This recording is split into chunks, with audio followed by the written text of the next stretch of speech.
ಎಲ್ರಿಗೂ ನಮಸ್ಕಾರ. ನನ್ನ ಯೂಟ್ಯೂಬ್ ಚಾನಲ್ಗೆ ಎಲ್ಲರಿಗೂ ಹೃತ್ಪೂರ್ವಕವಾಗಿ ಸುಸ್ವಾಗತ.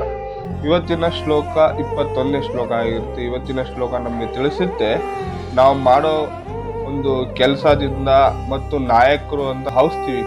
ಇವರು ನಮ್ಮ ನಾಯಕರು, ಇವರು ನಮ್ಮ ಗುರುಗಳು, ಇವರು ನಮ್ಮ ಒಂದು ಮುಂದಿನ ಪ್ರಜೆಗಳಿಗೆ ಸಹಕಾರ ಕೊಡೋರು ಅಂತ ನಾವು ಭಾವಿಸ್ತೀವಿ.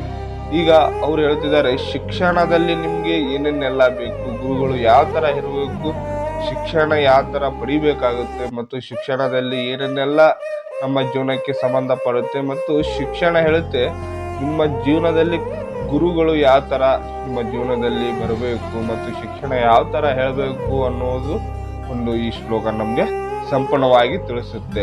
ಹಾಗಾಗಿ ಈ ಶ್ಲೋಕವನ್ನು ಸಂಪೂರ್ಣವಾಗಿ ನೋಡಿ. ಮತ್ತು ಇವತ್ತಿನ ಶ್ಲೋಕ ನಮ್ಮ ಜೀವನದಲ್ಲಿ ಒಂದು ಶಿಕ್ಷಣ ಅನ್ನೋದು ಎಷ್ಟು ಮುಖ್ಯನೋ ಕಲಿಬೇಕಾಗುತ್ತೆ. ಹಾಗಾಗಿ ಅವರು ಯಾವ ತರ ಇರಬೇಕು ಶಿಕ್ಷಕರು ಅನ್ನೋದಕ್ಕೆ ಈ ಶ್ಲೋಕ ನಮ್ಗೆ ಸಂಪೂರ್ಣವಾಗಿ ತಿಳಿಸುತ್ತೆ.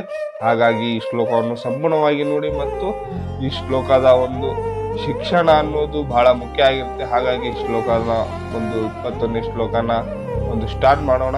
ಮತ್ತು ಇವತ್ತಿನ ಶಿಕ್ಷಣ ಅನ್ನುವ ಬಾಂಧವ್ಯ ಮತ್ತು ಅದರ ಬಗ್ಗೆ ಸಾಕಷ್ಟು ತಿಳ್ಕೊಳ್ಳೋಣ. ಬನ್ನಿ 21ನೇ ಶ್ಲೋಕ ಏನಿದೆ ಅಂತ ತಿಳ್ಕೊಳ್ಳೋಣ.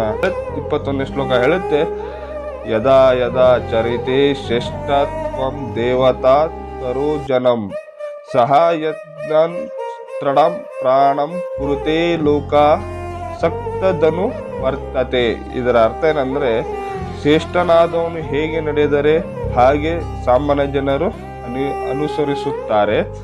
ಮೇಲ್ಮಂತೆಯಾದ ತನ್ನ ಕಾರ್ಯಗಳಿಂದ ಆತನು ಯಾವುದನ್ನು ಪ್ರಮಾಣಕನಾಗಿ ಮಾಡುತ್ತಾನೋ ಅದನ್ನೇ ಲೋಕವು ಅನುಸರಿಸುತ್ತದೆ. ಅಂದ್ರೆ ನಿಮ್ಮ ಸ್ವಂತ ಆಚರಣೆಯಿಂದ ಜನರಿಗೆ ಶಿಕ್ಷಣ ಕೊಡುವ ನಾಯಕನು ಯಾವಾಗಲೂ ಜನರಿಗೆ ಬೇಕು ತಾನೇ ಧೂಮಪಾನ ಮಾಡುವುದು, ನಾಯಕನಾಗಿ ಜನರಿಗೆ ಧೂಮಪಾನವನ್ನು ಬಿಡುವುದನ್ನು ಕಲಿಸುವುದು. ಅಂದ್ರೆ ಈಗ ಹೇಳುತ್ತೆ, ಗುರುಗಳು ಇದ್ದಾರೆ ಅಂದ್ರೆ ಗುರುಗಳು ಸಾಕಷ್ಟು ತತ್ವಗಳ ಓದಬೇಕು, ಬೋಧಕಗಳ ಓದಬೇಕು, ಮತ್ತು ಅವರ ಎಲ್ಲ ಸಂಪ್ರದಾಯಕವಾಗಿ ಯಾವುದೇ ತರ ಗುರು ಚಟಕ್ಕೆ ಬೀಳಲಾರ್ದಂಗೆ ಎಲ್ಲ ತರಹದ ಜ್ಞಾನವನ್ನು ತಿಳ್ಕೋಬೇಕು. ಆಗ ಅವರು ಗುರು ಆಗ್ತಾರೆ. ಅವಾಗ ನಮ್ಗೆ ಏನ್ ಬೇಕು, ಶಿಕ್ಷಣದಲ್ಲಿ ಏನೇನೆಲ್ಲ ನಮ್ಗೆ ಗೊತ್ತಿರುತ್ತೆ ಅದರ ಬಗ್ಗೆ ಸ್ವಲ್ಪ ನಿಷ್ಠೆಯಿಂದ ಜ್ಞಾನ ಕೊಡುವುದು ಅಂದ್ರೆ ಗುರುಗಳು ಅಂತ ನಾವು ತಿಳ್ಕೋಬೇಕು. ಮತ್ತು ಗುರುಗಳು ಅಂತ ಬಂದಾಗ ಇಷ್ಟೆಲ್ಲ ಮಾಡಿದ ನಂತರವೇ ಗುರುಗಳು ಆಗ್ತಾರೆ. ಆಗ ಗುರುಗಳು ಆದ ನಂತರ ನಮ್ಮ ಜೀವನದಲ್ಲಿ ನಾವೇನನ್ನಾದ್ರೂ ರೂಪಿಸ್ಕೊಳ್ಬೇಕಾಗತ್ತೆ. ಅದೇ ರೀತಿಯಾಗಿ ಗುರುಗಳು ಎಲ್ಲ ತರಹದ ಚಟದಿಂದ ಏನೇನಾಗ್ಲಿ ಮಾಡಿದಾಗ ಅವರ ಬಾಂಧವ್ಯ ಅವರ ಮತ್ತು ನಮ್ಗೆ ಏನು ಹೊಂದಾಣಿಕೆ ಆಗೋದಿಲ್ಲ. ಮತ್ತು ಅವ್ರು ಹೇಳೋದ್ ಪ್ರಕಾರ ಇವರೆಲ್ಲ ಮಾಡೋ ಕೆಲಸ ಇವರು ಮಾಡ್ತಾ ಇದ್ದಾರೆ, ಇವರ ಇಬ್ಬರಲ್ಲಿ ವ್ಯತ್ಯಾಸ ಏನು ಇರೋದಿಲ್ಲ. ಇವರು ಗುರುವಿನ ಪಟ್ಟಕ್ಕೆ ತಪ್ಪು ಹೆಸರಂತ ನೇಮಕವಾಗಿ ಆಗ್ಬಿಡ್ತಾರೆ. ಹಾಗಾಗಿ ಶಿಕ್ಷಣ ಅನ್ನೋದು ಗುರುಗಳ ಕೈಯಲ್ಲಿ ಇರುತ್ತೆ. ಹಾಗಾಗಿ ಗುರುಗಳನ್ನು ಯಾವತ್ತಿಗೂ ನಾವು ಅವರನ್ನ ಪೂಜಿಸ್ಬೇಕು ನಿಜ, ಆದ್ರೆ ಇವ್ರನ್ನೊಡನೆ ಇರಬೇಕಾಗತ್ತೆ. ಗುರುಗಳು ಅಂತ ಬಂದಾಗ ನಮ್ಮ ಜೀವನದಲ್ಲಿ ಅವರ ಮಾಡ್ತಿರೋ ಚಟಗಳು ಏನೇ ಆಗ್ಲಿ ಅವರನ್ನೊಡನೆ ಇದ್ರೂ ಸಹ ಮಕ್ಕಳ ಮತ್ತು ಶಿಕ್ಷಣ ಕೊಡುವವರಿಗೆ ಯಾವತ್ತಿಗೂ ಆ ತಂಟಕ ಮತ್ತು ಕಂಟಕ ಯಾವತ್ತಿಗೂ ತರಬಾರದು ಅನ್ನೋದಕ್ಕೆ ಈ ಶ್ಲೋಕನ ಕಾರಣ ಆಗಿರುತ್ತದೆ. ಮತ್ತು ಚೈತನ್ಯ ಮಹಾಪ್ರಭುಗಳು ಹೇಳುವರಂತೆ, ಶಿಕ್ಷಕರು ಇತರರಿಗೆ ಹೇಳಿಕೊಡುವ ಮುನ್ನ ತಾನು ಯೋಗ್ಯ ರೀತಿಯಲ್ಲಿ ನಡೆದುಕೊಳ್ಳಬೇಕು. ಆ ರೀತಿಯಲ್ಲಿ ಬೋಧಿಸುವವನು ಆಚಾರ್ಯ ಮತ್ತು ಆದರ್ಶ ಗುರು ಎಂದು ಕರೆಯಲಾಗುತ್ತದೆ. ಆದ್ದರಿಂದ ಸಾಮಾನ್ಯ ಮನುಷ್ಯನಿಗೆ ಬುದ್ಧಿ ಹೇಳಿಕೊಡಲು ಗುರು ಶಾಸ್ತ್ರಗಳ ತತ್ವಗಳನ್ನು ಆರಿಸಬೇಕು.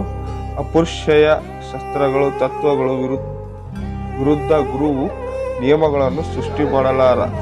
ಮಹಾ ಹಿಂಸತೆ ಅಂತಹ ಪರುಷ ಶಾಸ್ತ್ರಗಳನ್ನು ಮನುಕೂಲವು ಅನುಸರಿಸಬೇಕಾದ ಪ್ರಮಾಣ ಗ್ರಂಥಗಳೆಂದು ಪರಿಗಣಿಸಲಾಗಿದೆ. ಅಂದ್ರೆ ಇಷ್ಟೆಲ್ಲ ಮಾಡಲೇಬೇಕು. ಅವರುಗಳನ್ನು ತತ್ವಗಳನ್ನು, ಪೌಷ್ಟಿಕ ಶಸ್ತ್ರಗಳನ್ನು ಮತ್ತು ತತ್ವಗಳನ್ನು ಎಲ್ಲ ಒಂದು ಉಪಯೋಗಗಳ ಶಿಕ್ಷಣಕ್ಕೆ ಏನು ಬೇಕು ಎಲ್ಲಗಳನ್ನು ಅವರಿಗೆ ಒದಗಿಸಿ ಮತ್ತು ಅವರ ಒಂದು ಜೀವನ ಕಟ್ಟಿಕೊಡ್ಬೇಕಂದ್ರೆ ಇಷ್ಟೆಲ್ಲ ನೀವು ಗುರುಗಳು ಮಾಡಲೇಬೇಕು. ಮತ್ತು ಶಿಕ್ಷಣದಲ್ಲಿ ಮುಂದಿನ ದಿನಗಳಲ್ಲಿ ಒಂದು ಒಳ್ಳೆ ಅಭಿಪ್ರಾಯ ಮಕ್ಕಳಿಗಾಗ್ಲಿ ಗುರು ಶಿಕ್ಷಕರಿಗಾಗ್ಲಿ ಒಂದು ಅಭಿಪ್ರಾಯ ಇರುತ್ತೆ ಅನ್ನೋದಕ್ಕೆ ಈ ಶ್ಲೋಕನೇ ಸಾಕ್ಷಿಯಾಗಿದೆ. ಮತ್ತು ಈ ಶ್ಲೋಕ ನಿಮಗೆ ಸಂಪೂರ್ಣವಾಗಿ ತಿಳಿದಿದೆ ಅಂತ ನಾನು ಭಾವಿಸ್ತೀನಿ.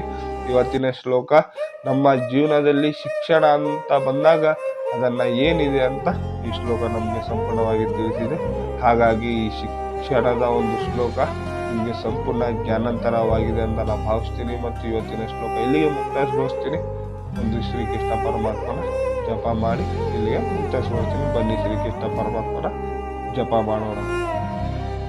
ಹರೇ ಕೃಷ್ಣ ಹರೇ ಕೃಷ್ಣ ಹರೇ ಕೃಷ್ಣ ಕೃಷ್ಣ ಕೃಷ್ಣ ಕೃಷ್ಣ ಕೃಷ್ಣ ಹರೇ ಹರೇ ಹರೇ ರಾಮ್ ರಾಮ್ ರಾಮ್ ಹರೇ ಹರೇ. ಎಲ್ಲರಿಗೂ ನಮಸ್ಕಾರ.